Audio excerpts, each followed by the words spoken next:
اللہ علیہ وسلم نے فرمایا میرا رب کریم جب کسی کو بیمار کرتا ہے نا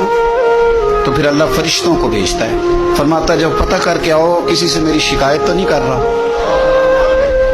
تو فرشتے جا کے عرض کرتے ہیں مالک اس کے پاس تو جو بھی آیا نا اس نے یہی کہا کہ الحمدللہ جس حال میں اللہ نے رکھا ہے میں راضی ہوں۔ اس نے تیری شکایت نہیں کی، اس نے تیری رضا پہ اس بیماری کو تیری طرف سے آزمائش سمجھ کے قبول کیا۔ میرے نبی کریم علیہ الصلوۃ والسلام فرمانے لگے، رب فرماتا ہے فرشتوں گواہ ہو جاؤ، اگر میں اسے اس بیماری سے شفا دوں گا تو جو اس کے پاس خون ہے اس سے بہتر خون اسے عطا کروں گا، اور جو اس کے پاس گوشت ہے اس سے بہتر اسے گوشت عطا کروں گا، اور اگر میں اسے اس بیماری میں وفات دوں گا تو پھر میں اسے جنت عطا کروں گا۔